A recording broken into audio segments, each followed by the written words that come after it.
রাস্তা চুলদারি তো সব পাকে গেল, বিয়া টিয়া করবেন না? করবো তো, তোমার কাছে মেয়েটি আছে? নিয়ে কালো টাকা সাদা সব নিয়ে আমার কাছে পাবা। আমার জন্য একটা মেয়েটি পাওয়া যাবে? পাওয়া যাবে মানে এখনই বিয়ে হয়ে যাবে। আমার কখন তাহলে বিয়ে হবে? হামো দেখো, বিয়ের জন্য তো টাকা পয়সা লাগে, 6,000 টাকা দাও। তাহলে তুমি আমার 5টাই নিয়ে নাও।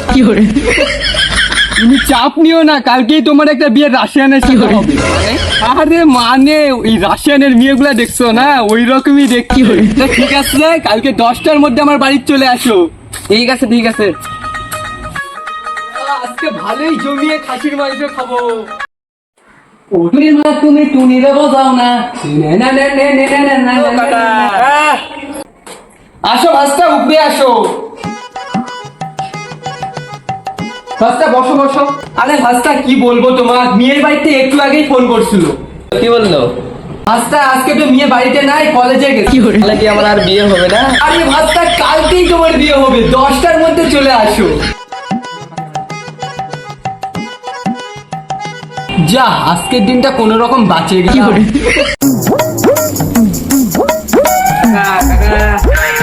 আসো ভাস্তা আসো, তোমার জন্য কখন থেকে রেডি হয়ে বসে আছি। হিরো সাজে আসছো তো, চাপ নিও না, আজকে তোমার বিয়ে হবেই। ভাস্তা মেয়ের বাড়ি থেকেই ফোন করছে, দাঁড়ো কথাটা বলি। হ্যালো, কি মেয়ে ঠাকুরমা মারা গেছে? তো মন খারাপ করো না, সবই তো শুনলাম। টাকা তুমি আমার বিয়ে দিতে হবে না, টাকাটা আমার ফেরত দাও। আচ্ছা গ্যারেট নাই চুল, কথা কও ভুল। 5 দিন পরে আসো, তোমার দিয়ে আমিই দিব। ঠিক আছে, তাহলে 5 দিন পরেই আসবো। আচ্ছা আচ্ছা। বাহ, মালটা আজকেও ভালোই পোল্ট্রি বানালাম। এর নিয়ে জোসনা আমায় কথা দিয়েছে। ও দাদা, দাদা আমার টাকাটা কবে দিবা? দাদা তুমি আগে খৈনি খাও তো, খৈনি খাও। আগে আমার টাকা দাও, তারপরে দাদা 5 দিন পরে চলে আসো আমার বাড়িতে, ঠিক পাই যাবা। খাবো তো।